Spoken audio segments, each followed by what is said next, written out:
SpaceX started to manufacture and test their Starship prototypes in late 2019. Since then, they have manufactured, tested, and even sometimes destroyed more than a dozen Starships. And as of the making of this video, SpaceX is testing one Starship prototype almost every single month. In addition to this, the time interval between each test flight is also gradually decreasing. Comparing this to other launch vehicles that are currently in development, it is clear that the rate at which SpaceX is manufacturing their Starships is almost unreal. This leads us to an important question. How on earth does SpaceX manage to build their Starship prototypes at such a rapid pace? To answer this, there are three major factors that play an important role in Starship's rapid development cycle.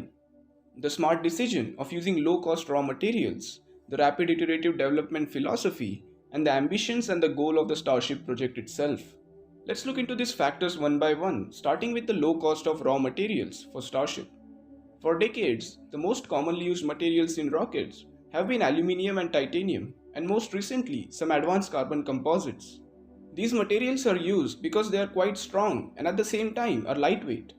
With the improvement in technology, some modern launch vehicles like Rocket Lab's Electron are made entirely out of carbon composites.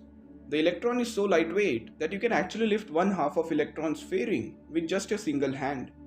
So naturally, Starship was also initially going to be made out of the combination of these commonly used materials. However, Elon Musk and his team soon realized that given the huge scale of Starship, using these materials can turn out to be very costly. For instance, the cost of carbon fiber is around $135 per kilogram. However, while manufacturing the parts of the rocket, about 35% of the carbon fiber just gets wasted. So eventually, for every kilogram of carbon fiber that ends up in the launch vehicle, it costs about $200. In order to solve this price problem, SpaceX decided to shift to stainless steel for Starship in early 2019. Stainless steel does indeed have some advantages. First of all, it is very cheap, costing just about $3 per kilogram. Apart from the low cost, stainless steel can also withstand wide range of temperature differences.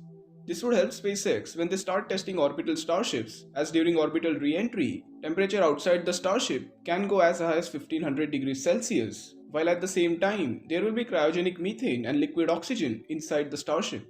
The low cost of raw materials enables SpaceX to produce a lot of Starship prototypes, and at the same time, the lower cost incentivizes SpaceX to break things fast and test Starship prototypes in real-world scenarios as opposed to just computer simulation.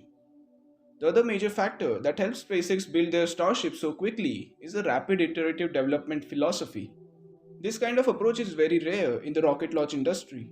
For example, let's say NASA wants to build a rocket. Based on the purpose of the rocket and the expected payload to low Earth orbit, NASA engineers would come up with a very detailed design for the launch vehicle.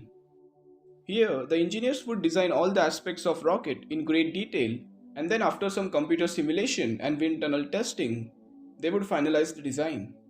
In nearly all the cases, once a design is finalized, it is almost never changed. The advantage with this approach is that the probability of success during the first launch attempt is very high. However, on the flip side, most of the times this approach leads to cost overruns and delays. Another big disadvantage of this traditional method is that if in an unfortunate event, the first launch ends up in a failure, it could potentially add months or even years of additional delays. As a result, since the start of Starship's development, SpaceX has taken a very different approach. The Starship design is still very much in development. Every new prototype is in many ways different and better than the previous one. Another important factor to consider here is that Starship is a very unconventional rocket. There is almost no real-life data on a fully reusable launch vehicle. So what SpaceX decided to do is to build a lot of Starship and gather as much real-life data as they can. Further, the new set of data that they gather with each test flight, SpaceX engineers can make necessary changes in the future prototype. And the cycle just continues. And as mentioned earlier in the video, the relatively low cost of building Starship prototypes incentivizes SpaceX to adopt the rapid iterative development process. And finally, this leads us to the major driving force behind Starship's rapid development, the goal and the ambitions of the project itself. You see, since its inception, SpaceX's two primary goals have been to reduce the cost of launching payloads and making life multiplanetary. And finally, after almost 2 decades of intense hard work, SpaceX have found a possible rocket architecture that achieves both the objectives. The development rate is further increased by the insanely ambitious timeline that Elon Musk proposes for the project. Another aspect that explains the rapid production rate of Starship is the fact that SpaceX is heavily increasing their workforce at the Boca Chica rocket facility. The production of Starship more or less goes on 24/7. Along with this, SpaceX's Boca Chica facility is designed to be a mass production line for rockets. Elon Musk is leveraging his experience that he gained during the days of production hell at Tesla in 2017 and 18. The ultimate goal is to design a manufacturing line where raw materials enter one place and a completely manufactured rocket exits from another. Elon Musk expects that at least 1,000 Starship would be required to enable a self-sustaining city on Mars by 2050. In order to achieve this, SpaceX is planning to build a Starship every single week.